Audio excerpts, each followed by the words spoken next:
get into card breaking? Card breaking? Yeah. Okay. All right. I've never been a breaker. I only ripped my own packs. I Okay. mean, I've only contrary done to that as what? well. I've only opened my Contrary. own packs that I purchased. Yeah. Oh, so that's what you do too? Yeah, back in the day. I would say not now. Now I hunt certain cards. I was about to say, now you're big time. What are you talking about? I wouldn't say I'm big time. I hunt certain cards. But back in the day, probably in the late 90s, early 2000s, I used to open a lot of cards. You've been collecting since the late 90s. Well, I've been collecting cards since I was 8 years old. So since Salt and Pepper. When I started collecting cards, that was Michael Jackson Thriller. What? Thriller? Oh my gosh. Okay, I'm not even going to tell you how old I was when Thriller came out. I loved it though. But yeah, so no, I am not a breaker. Okay, let me tell you a quick story about No, I'm not saying not saying that you are a breaker, but do you participate in breaks at all?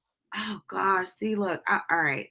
The short answer is yes, but I really want to say no, only because, all right. See, the breakers know what they're doing in the middle of the night, okay? They do. And I don't even know who came up with this concept. It's like Casino Royale. Mm-hmm. It is. It Like is. you get on, like, I'll be up late doing my homework, and then like, 2 o'clock in the morning, I'm like, dang. Then I see somebody who like legit is breaking cards at 2 o'clock in the morning. And then you go on, it's Formula One. And I'm like, oh my God, I want this card. And you're like, and I got sucked in a couple times. Like to the point that I had to tell guys, I was like, I'm leaving now. And I got a Max Verstappen. I got a Max Verstappen card out of it. It was really cool. But I told the guy I was leaving. I was never coming back because I think that I was going to have to call the gambling hotline. Does that even constitute as gambling? That's the question I ask. I've asked several people this who participate heavily. Some say yes, some say no. I think it is. You get the same adrenaline rush as gambling. And some of the noises you hear, it's like being in a casino. Yes. And let me They tell you, stimulate you to want to do more. they do. So yeah, Rounders cards, they're guilty. Guilty as charged. Steph, I blame him. And It's a then they lot. like lure you If you in by look at the amount of rooms that are being occupied and how many people are in each room, and yeah. it's getting bigger and bigger and bigger. Okay, so the crazy thing is, and then they start calling out people's names, right? That are like that are like watching. And then they're like, oh yeah, I'm gonna take spot 5 and 6 and 7 and 8. And I'm like, shoot, I gotta participate now. Yeah. So it's like, it's crazy. It's so crazy.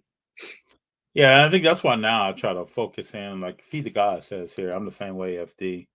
I'm always chasing my PC cards. I try to focus on what cards do I want, and then I try to stay there.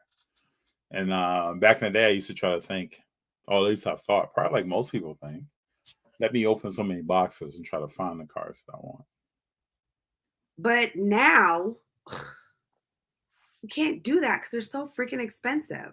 That's right. That's how the game changed. And I can remember when boxes were around $125 and they moved up to like 300, and then we thought, man, that's $125. yeah, like when Topps Chrome came out in 2003, basketball, Okay. All right. I'm sorry. that went to 300. I thought you were talking about like when we used to go to the corner store as kids and we used to buy like Oh no. 25 cents and the box of Oh, cards used to be there. We used to get in and put it in the spokes of our bikes. So yeah. you're not talking about that. I'm talking about that. And then when I came along, packs were still cheap, and let's say I got $5, I'll walk in and get as many packs as I could for $5. Mm-hmm. So, but I'm talking about beyond that, probably like late 90s, early 2000s, when boxes started moving from maybe $125 for this box up to about $350, $400. Yeah. That's a significant increase, and that took me out of opening packs. Got it. Then I started focusing on what is the card that I want.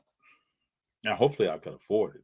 So, like, what is your so one card that you don't have but you want to have? What is it? I was just going through this the other day. I've never had enough Jordan to me. I've never owned enough Jordan cards. And whenever I was about to purchase a Jordan card, my mind always goes to what else could I buy for that amount? Mhm. And I think even today, I still need more Jordan in my PC. Mike Trout is a player. Yeah, I have a couple Mike Trouts. I Yeah, do. I have more Mike Trout cards. I want Just to show Hey Otani. I don't know. Shohei Ohtani is a good Yeah. player. I have a few of his from his rookie year. Uh, he to me he's still undervalued for what he does. Yeah. His Yeah. stuff is still even some of the most expensive stuff to me. He's a player that we haven't seen in 90 to 100 years of baseball. Mhm. So I just hope. To me, Ichiro. We were talking about Ichiro earlier. Yeah, Ichiro yeah, yeah. is Yeah. undervalued. I wonder if Well, Otani will be not if undervalued. not if you have Ben Ballers. Well, Ben Ball is on a whole nother level. Yeah. I'll Man, I haven't even looked. I haven't even looked to see like what it's valued at now, but I just remember those prices were Yeah, ridiculous. they were crazy.